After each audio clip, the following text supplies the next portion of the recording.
Welcome to the Golden Age, Part 2. The door behind the front desk leads you to the Heritage Corridor and the new exhibits on the Wheeler Hotel and Laurel Park.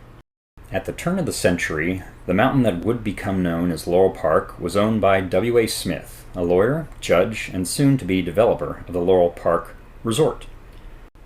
With the help of James M. Walthrop, and with recreation rather than residence in mind, he began a project that ultimately included a 9-hole golf course with the Laurel Park Villa as a clubhouse.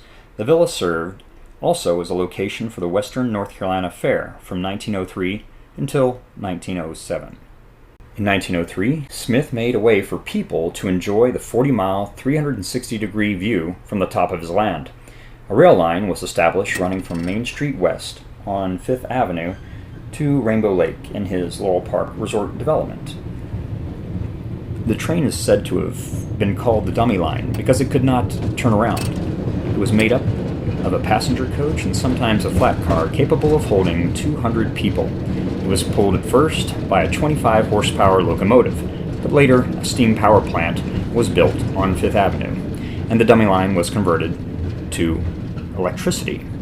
Although the fare was only 5 cents each way, the ride was so popular with tourists, and especially with young girls who looked on the conductors as heroes, that many a day's collection amounted to $200. The trip was not without excitement, for now and then, near the intersection of White Pine Drive and 5th Avenue, the heavily loaded cars jumped the track. All passengers stepped out while the men lifted the cars back in place. On at least one occasion, the brakes failed and the train approached Main Street at record speed, giving the passengers a record scare. Fortunately, the train came to a stop on an incline before reaching Main Street. The dummy line was discontinued in 1912, but the rails remained a nuisance to motorists for many years. With recreation and the tourist trade in mind, W.A. Smith installed an electric counterbalance railway with 2 cars running between the foot of the hill near Crystal Spring and the top of an outcropping with a view. The Swiss cog rail, as it was known, rose sharply for a quarter mile, emerging at the observation tower that commanded a panoramic view of mountain scenery. The cool mountain spring in Laurel Park, named Crystal Spring, soon became a symbol of the area's healing properties. A lattice shed once covered Crystal Spring, where summer visitors came to drink ice-cold water flowing from the mountainside.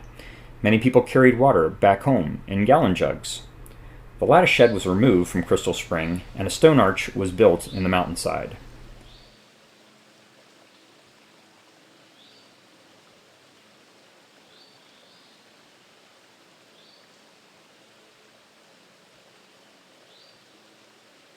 Summer visitors drank the clear, cold water, then strolled along Cupid's Path, bordered by rhododendron and laurel thickets, on their way to Horseshoe Spring. When the Laurel Park Resort was in its heyday, with Rainbow Lake to the right of 5th Avenue and Laurel Park Lake to the left, it was a favorite of summer visitors. W.A. Smith opened a canal between the 2 lakes, allowing people to go from one to the other by boat. Later, the canal was discontinued, and a road connected the lakes.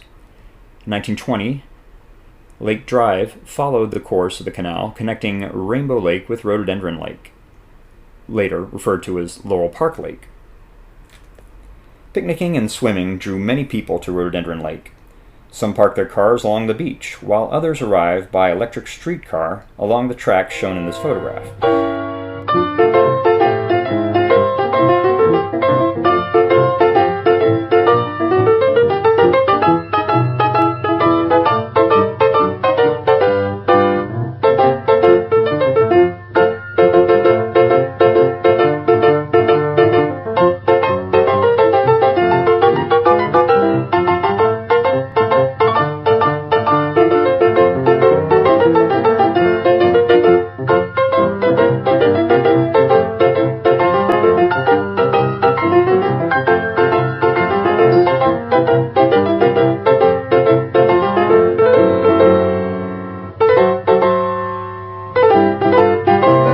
Summer visitors also flocked to Rainbow Lake to hear the orchestras playing for dancing. A rustic bridge spanned the canal that lay between Rainbow and Rhododendron Lake. The Laurel Park Casino, beyond the wooden bridge, was an open-air pavilion built partially over Laurel Park Lake. It attracted special attention in 1926 when a representative of the Laurel Park Estates arranged for Jack Dempsey to train there for a title bout taking place later in the year.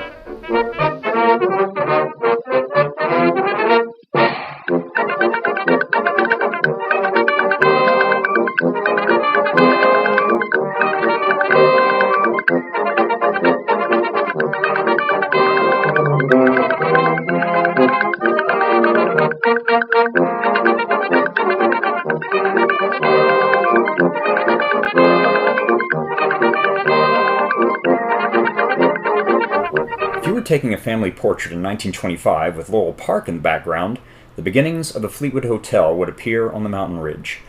The Fleetwood Hotel development was characteristic of the early 1920s, an era of fantastic dreams, wild schemes, and grandiose developments. The following is an excerpt from the 35-minute lecture of historian Jim Toms that is available to view in its entirety on this very kiosk. What people were doing is financing 95% of the purchase price with what we call a purchase money note and deed of trust, which, by the way, in North Carolina carries no personal liability and did not at the time. So it was in effect speculating with play money, because they were speculating with 5% of the purchase price. And then, you know, that is a pretty good illustration for you of what was going on, and what was going on even in the sale of the lots of the Fleetwood section of Laurel Park. So they were real sales, they were real dollars, but there wasn't an intention to really build anything. They were selling the property to resell it and make a profit. Detailed information on the Fleetwood Hotel is available in the Jim Toms publication, The Fleetwood Story, now for sale in our gift shop. Join us in the Heritage Corridor for the full exhibits.